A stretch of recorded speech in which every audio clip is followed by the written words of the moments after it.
청년들과 함께하는 최신 정보수다 청정수 시간입니다. 오늘은 한동대학교 언론어스 이지수 학생과 함께합니다. 안녕하세요. 네, 안녕하세요. 한동대학교 이지수입니다. 네, 오늘은 정말 재밌는 주제를 가져왔더라고요. 네.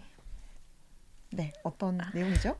네, 최근에 애견남, 테토녀와 같은 신조어가 유행하면서 성별보다도 성향에 초점을 맞추는 경향이 강해졌는데요. 네. 아나운서님 혹시 MZ세대 사이에서 화제가 되고 있는 애견녀나 테토남 같은 말을 혹시 들어보신 적 있으신가요? 네, 처음 들었을 때 이게 무슨 말이야 싶었거든요. 네. 네, 소개해 주시죠. 네, 최근 온라인 커뮤니티와 SNS를 중심으로 큰 인기를 끌고 있는 이 표현은 자신이 어떤 성향을 가지고 있는지를 재미있게 파악해보는 일종의 정체성 테스트와도 음, 같은 개념인데요. 네. 이 에게는 여성 호르몬인 에스트로겐을 줄인 말이고 테토는 남성 호르몬인 테스토스테론을 줄인 말입니다. 네. 그래서 이를 바탕으로 각각의 성향을 네 가지 유형으로 나눌 수 있습니다. 네. 먼저 남성 호르몬의 영향이 강하게 느껴지는 남성은 테토남, 반대로 여성 호르몬의 특성이 더 부각되는 남성은 애견남이라고 네. 부릅니다. 음. 여성도 마찬가지로 남성 호르몬의 특성이 뚜렷하게 드러나는 경우는 테토녀, 그리고 여성 호르몬의 이미지가 강한 경우는 애견녀라고 표현을 하죠.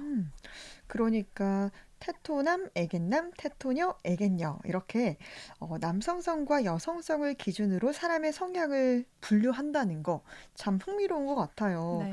사실 좀 제게는 낯선 단어인데 어떤 배경에서 이런 용어가 좀 생겼습니까? 네, 이 신조어의 유래는 2021년 6월에 한 유튜버 크리에이터가 자신의 블로그에 올린 연애 순환 구조 분석글에서 시작되었습니다. 네. 이 블로그 내용을 보면 연애 과정에서 서로 호감을 느끼고 연인 관계를 유지하고 이어나가는 것이 바로 성 호르몬의 영향이 음. 크다라는 것인데요. 네. 다시 말해서 서로에게 끌리고 관계 맺는 데에는 이 에스트로겐과 테스토스테론이라는 생물학적 요소가 주요한 요인이라는 것입니다. 네. 이 블로그 게시물을 보면 이 블로그 게시 이후 한 인스타툰 작가가 이 내용을 자신의 그림에 넣기 시작하면서 대중적인 인기를 끌기 시작했습니다. 음. 이 호르몬을 기반으로 한 연애의 흐름을 시각적으로 표현한 콘텐츠는 많은 사람들의 공감을 얻기 시작했고 네. 특히 MZ세대 사이에서 빠르게 퍼지면서 유행어로 자리 잡게 되었습니다. 네. 결국 연인 관계에서 우리가 누군가에게 특별한 끌림을 느끼는 이유가 이게 뭐 단순한 성격이나 외모뿐만이 아니라 이제 호르몬의 작용과도 밀접한 관련이 있다. 이런 말인데요. 네. 그러면 앞서 언급했던 연애 순환 구조, 이건 어떤 겁니까? 네, 이 연애 순환 구조는 이 에겐과 테토라는 상반된 성향을 바탕으로 형성이 되는데 네. 먼저 에겐녀는 자신의 감정에 공감을 해주고 또 섬세한 에겐남에게 자연스럽게 끌립니다. 음. 세심하게 반응하는 그의 태도에서 안정감을 느끼는 것인데요. 네. 그런데 이 에겐남은 자신에게 없는 추진력을 가진 테토녀에게 매력을 아. 느낍니다. 테토녀의 주체적인 모습이 이 에겐남의 신선한 자극으로 다가오는 것이죠. 네. 또 테토녀는 자신보다 강한 테토남에게 호감을 느끼고 이 음. 테토남은 자신의 에너지를 받아주는 애견녀에게 매력을 느낀다는 것입니다. 음. 그래서 결국은 서로의 부족함을 채워가는 이 순환형 구조라고 볼 수 있습니다. 네. 흥미로워요. 이렇게 들어보니까 에겐과 테토 성향의 남녀 특징이 좀 더 궁금해지는데요. 각 성향의 사람은 어떤 특징을 갖고 있습니까? 네, 먼저 애견형은 감성적이고 공감을 잘해주고 또 감정 교류를 중시한다는 특징이 있습니다. 네. SNS를 즐겨하고 운동을 그다지 좋아하지 않고 또 집에만 있는 것을 좋아하는 집돌이 성향이 있는데요. 네. 연애에서는 상대방의 감정 변화에 민감하게 반응하고 또 안정감을 주는 사람이 많습니다. 음. 반면에 테토형은 추진력이 강하고 또 외향적이고 행동 중심의 성향을 가지고 있습니다. 음. 이런 사람들은 운동을 좋아하고 또 도전을 즐겨하며 아기자기한 것에는 그다지 관심 없는 것이 특징입니다. 음. 그리고 강한 카리스마를 가지고 있고 이성적인 판단을 중시하는 것이 바로 테토형의 성격입니다. 그렇군요.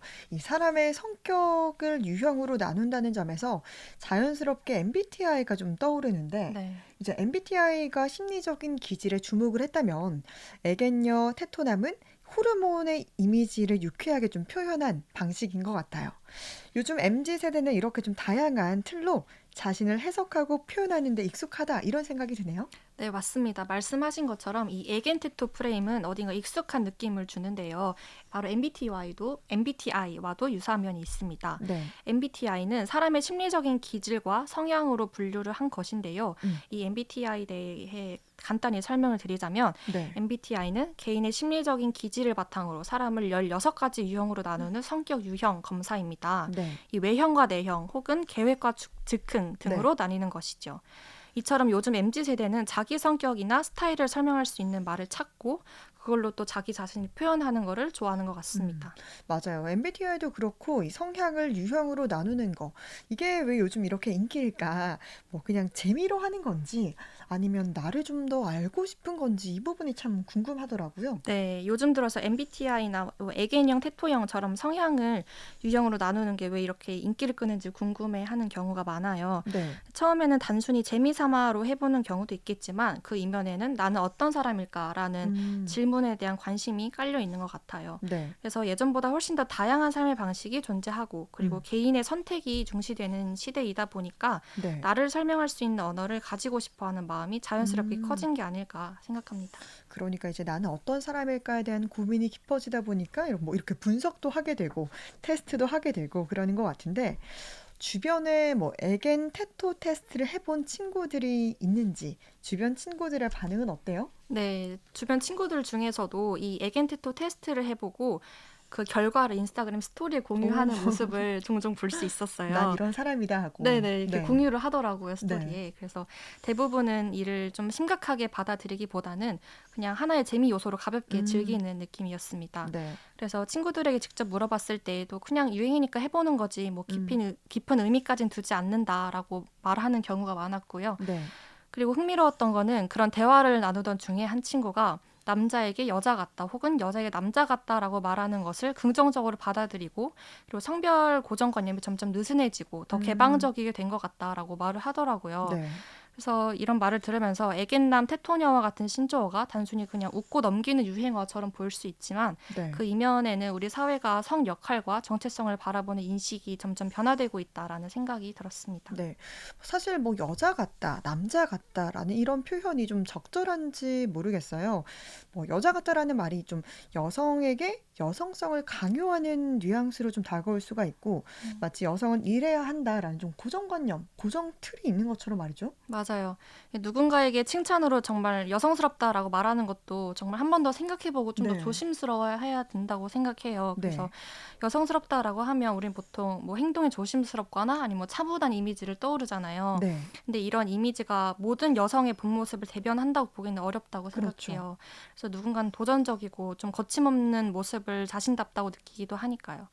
그래서 우리가 생각하는 어떤 여성스러움은 사회가 만들어낸 고정된 관념에서 비롯된 경우가 많아요. 네. 뭐 여자니까 어때야 해, 저래야 해라는 음. 것은 암묵적인 기준이라고 생각합니다. 네. 그래서 진정한 아름다움이란 각자의 모습을 좀 자유롭게 드러내는 것이라고 생각하고 네.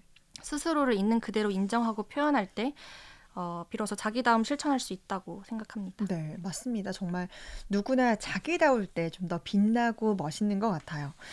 애견형과 테토형에 대해서 우려가 또 제기되고 있는데 예를 들어서 누군가를 뭐 애견형이라서 이럴 거야라고 쉽게 판단해버리는 경우 이제 그 사람의 또 다양한 모습들이 있을 텐데 그런 모습을 놓칠 수가 있겠죠. 또 반대로 나는 애견형이니까 이런 모습으로 행동해야지라고 이제 스스로의 모습조차 통제할 위험이 있지 않을까 싶습니다.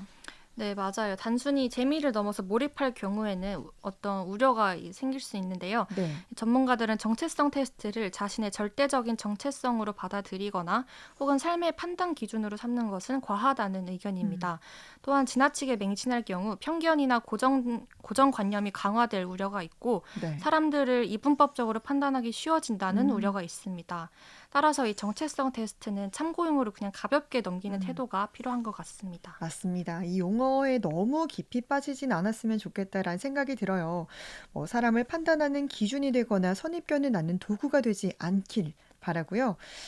이 애견형과 테토형에 대해서 저희가 얘기를 나눠봤는데 지수 학생은 어떻게 좀 생각을 하고 있어요? 네, 저는 한편으로 이 에스트로겐이 많으면 애견녀, 그리고 테스토스테론이 많으면 테토녀라고 부르는 게 좀 불편하게 느껴질 수도 있을 것 같아요. 네. 저도 그렇고 많은 분들이 마찬가지시겠지만 음. 사람은 섬세한 면도 있고 또 주도적인 면도 동시에 있잖아요. 그렇죠. 그런데 이런 복잡한 성향들을 딱 하나의 이미지로 단정 버리는 건 좀 아쉬운 것 같습니다. 음. 물론 재미로 해보는 테스트이긴 하지만 그걸로 사람을 다 판단해 버리면 오히려 나에 대해 더 생각할 기회가 좁히게 되는 거 아닐까 생각합니다. 네. 결국 우리 모두는 하나의 유형으로 설명되기엔 너무 다채로운 존재니까 이런 표현들도 그냥 가볍게 받아들이되 스스로에 대해 더 깊이 생각해보는 계기로 삼으면 좋겠습니다. 네. 오늘 청년들과 함께하는 최신 정보수사 청정수에서는 애견형과 테토형에 대해서 얘기 나눠봤습니다. 한동대학교 이지수 학생이었습니다. 고맙습니다. 네, 감사합니다.